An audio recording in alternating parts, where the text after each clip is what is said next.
ಕ್ರಿಸ್ತನನ್ನು ಪ್ರತಿಫಲಿಸುವಂತೆ ನಿಮ್ಮ ಆತ್ಮಗಳನ್ನು ವಾಕ್ಯದಲ್ಲಿ ಬಲಪಡಿಸುವ ಅನುದಿನದ ಧ್ಯಾನ. ಇಂದಿನ ಧ್ಯಾನದ ಶೀರ್ಷಿಕೆ, ಬೆಳಕನ್ನು ಪ್ರತಿಫಲಿಸುವಂತೆ ದೇವರ ಪ್ರೀತಿಯು ನಮಗೆ ಬಲವನ್ನು ಕೊಡುತ್ತದೆ. ಈ ದಿನದ ದೇವರ ವಾಕ್ಯ, ನಿಮಗೆ ಪ್ರಿಯವಾದದ್ದನ್ನು ಹಸಿದವರಿಗೆ ಒದಗಿಸಿ ಕುಗ್ಗಿದವರ ಆಶೆಯನ್ನು ನೆರವೇರಿಸಿದರೆ ಆಗ ನಿಮಗೆ ಕತ್ತಲಲ್ಲಿ ಬೆಳಕು ಉದಯಿಸುವುದು, ನಿಮ್ಮ ಅಂಧಕಾರವು ಪರಿಹಾರವಾಗಿ ಮಧ್ಯಾಹ್ನವಾಗುವುದು. ಯೆಶಾಯ 58ನೇ ಅಧ್ಯಾಯ 10ನೇ ವಚನ. ನಮ್ಮ ಸುತ್ತಲೂ ಲೋಕ ದುಃಖದ ಗೋಳಾಟಗಳು, ಆಕ್ರಂದನಗಳು ಕೇಳಿಬರುತ್ತವೆ. ಎಲ್ಲ ಕಡೆಯಲ್ಲೂ ನಿರ್ಗತಿಕರು ಮತ್ತು ದುಃಖಿತರು ಇದ್ದಾರೆ. ಜೀವನದ ಕಷ್ಟಗಳು ಮತ್ತು ದುಃಖಗಳನ್ನು ನಿವಾರಿಸುವುದು ಮತ್ತು ಅದನ್ನು ಕಡಿಮೆ ಮಾಡುವುದು ನಮ್ಮ ಕೆಲಸವಾಗಿದೆ. ಉಪದೇಶ ಮಾಡುವುದಕ್ಕಿಂತಲೂ ಕಾರ್ಯರೂಪದ ಮೂಲಕ ಮಾಡುವುದು ಹೆಚ್ಚಿನ ಪ್ರಭಾವವನ್ನು ಬೀರುತ್ತದೆ. ನಾವು ಹಸಿದವರಿಗೆ ಆಹಾರವನ್ನು, ಬೆತ್ತಲಾಗಿರುವವರಿಗೆ ಬಟ್ಟೆಯನ್ನು, ನಿರಾಶ್ರಿತರಿಗೆ ಆಶ್ರಯವನ್ನು ನೀಡಬೇಕು. ಇದಕ್ಕಿಂತ ಹೆಚ್ಚಿನದನ್ನು ಮಾಡಲು ನಾವು ಕರೆಯಲ್ಪಟ್ಟಿದ್ದೇವೆ. ಆತ್ಮದ ಅಗತ್ಯತೆಗಳನ್ನು ಕ್ರಿಸ್ತನ ಪ್ರೀತಿ ಮಾತ್ರ ಪೂರೈಸಲು ಶಕ್ತವಾಗಿರುತ್ತದೆ. ಕ್ರಿಸ್ತನು ನಮ್ಮಲ್ಲಿ ನೆಲೆಸಿದ್ದರೆ ನಮ್ಮ ಹೃದಯಗಳು ದೈವ ಕೃಪೆಯಿಂದ ತುಂಬಿರುತ್ತದೆ. ಮುಚ್ಚಲ್ಪಟ್ಟ ಕ್ರಿಸ್ತನಂತಹ ಪ್ರೀತಿಯ ಚಿಲುಮೆಗಳು ತೆರೆಯಲ್ಪಡುತ್ತವೆ.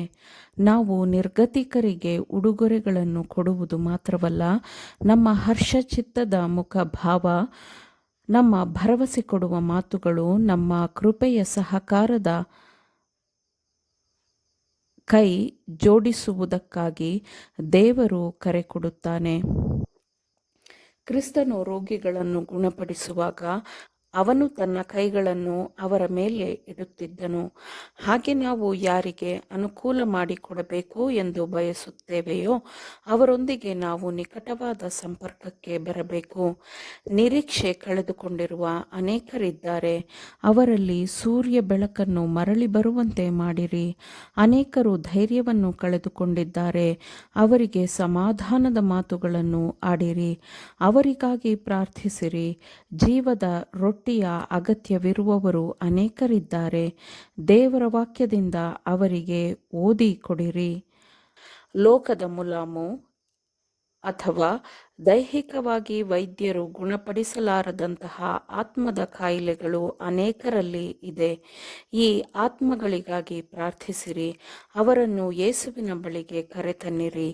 ಗಿಲ್ಯಾದಿನಲ್ಲಿ ಮುಲಾಮು ಇದೆ, ಅಲ್ಲಿ ಒಬ್ಬ ವೈದ್ಯನಿದ್ದಾನೆ ಎಂದು ಅವರಿಗೆ ಹೇಳಿರಿ.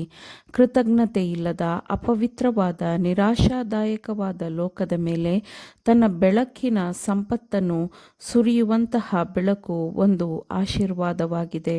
ಹೌದು, ಅದು ಶ್ರೇಷ್ಠವಾದ ಆಶೀರ್ವಾದವಾಗಿದೆ. ಹಾಗೆಯೇ ನೀತಿ ಸೂರ್ಯನ ಬೆಳಕೂ ಆಗಿದೆ. ಪಾಪ, ದುಃಖ ಮತ್ತು ನೋವಿನ ಕತ್ತಲೆಯಲ್ಲಿ ಸುತ್ತುವರೆದಿರುವ ಇಡೀ ಭೂಮಿಯು ದೇವರ ಪ್ರೀತಿಯ ಜ್ಞಾನದಿಂದ ಬೆಳಗಬೇಕು. ಲೋಕದ ಯಾವುದೇ ಪಂಥ, ಶ್ರೇಣಿ ಅಥವಾ ಜನರ ವರ್ಗದಿಂದ ಪ್ರೀತಿಯ ಜ್ಞಾನದ ಬೆಳಕನ್ನು ಹೊರಗಿಡಬಾರದು. ಲೋಕದ ಕಟ್ಟಕಡೆಯವರೆಗೂ ನಿರೀಕ್ಷೆ ಮತ್ತು ಕೃಪೆಯ ಸಂದೇಶವನ್ನು ಕೊಂಡೊಯ್ಯಬೇಕು. ಇಚ್ಛಿಸುವ ಯಾರಾದರೂ ತಮ್ಮ ಕೈಗಳನ್ನು ಚಾಚಿ ದೇವರ ಬಲವನ್ನು ಹಿಡಿದು ಆತನೊಂದಿಗೆ ಸಮಾಧಾನ ಹೊಂದಲಿ. ಅವನು ಶಾಂತಿಯನ್ನುಂಟು ಮಾಡುತ್ತಾನೆ. ಇನ್ನು ಮುಂದೆ ಅನ್ಯ ಜನಾಂಗಗಳು ಕತ್ತಲೆಯಲ್ಲಿ ಮುಳುಗುವುದಿಲ್ಲ. ಇದ್ದ ಕತ್ತಲೆಯು ನೀತಿ ಸೂರ್ಯನ ಬೆಳಕಿನಿಂದ ಕಣ್ಮರೆಯಾಗುತ್ತದೆ. ಪರಲೋಕದ ಚಿನ್ನದ ಎಣ್ಣೆಯನ್ನು ಚಿನ್ನದ ಬಟ್ಟಲಿನಿಂದ ಚಿನ್ನದ ಕೊಳವೆಗಳ ಮೂಲಕ ದೇವಾಲಯದ ಪರಿಶುದ್ಧ ಸ್ಥಳದ ದೀಪಗಳಿಗೆ ತುಂಬಿಸಲಾಯಿತು.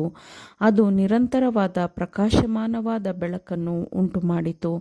ನಿರಂತರವಾಗಿ ಮನುಷ್ಯನಿಗೆ ಕೊಡಲ್ಪಟ್ಟ ದೇವರ ಪ್ರೀತಿಯೇ ಅವನು ಇತರರಿಗೆ ಬೆಳಕನ್ನು ನೀಡಲು ಬಲವನ್ನು ಕೊಡುತ್ತದೆ. ದೇವರಿಗಾಗಿ ನಿಜವಾದ ಹೃದಯಪೂರ್ವಕ ಸೇವೆ ಮತ್ತು ಒಳ್ಳೆಯ ಕಾರ್ಯಗಳಲ್ಲಿ ಅದು ಮತ್ತೆ ಪ್ರಕಾಶಿಸುವಂತೆ ನಂಬಿಕೆಯಿಂದ ದೇವರೊಂದಿಗೆ ಐಕ್ಯವಾಗುವ ಎಲ್ಲರ ಹೃದಯಗಳಲ್ಲಿ ಪ್ರೀತಿಯ ಚಿನ್ನದ ಎಣ್ಣೆಯು ಮುಕ್ತವಾಗಿ ಹರಿಯುತ್ತದೆ. ಆಮೇನ್. ದೇವರ ವಾಕ್ಯಗಳನ್ನು ಶ್ರದ್ಧೆಯಿಂದ ಆಲಿಸುವವರು ಮಾತ್ರವೇ ಆಗಿರದೆ ಪಾಲಿಸುವವರು ಆಗಬೇಕೆಂದು ನಿಮ್ಮನ್ನು ಉತ್ತೇಜಿಸುತ್ತೇನೆ. ಪರಿಶುದ್ಧಾತ್ಮನ ಸಹಾಯದಿಂದ ಆಲಿಸಿದ ನಿಮ್ಮೆಲ್ಲರಿಗೂ ಧನ್ಯವಾದಗಳು. ಮತ್ತೆ ದೈನಂದಿನ ಧ್ಯಾನಕ್ಕಾಗಿ ನಾಳೆ ಸಂಧಿಸೋಣ. ಆಮೇನ್.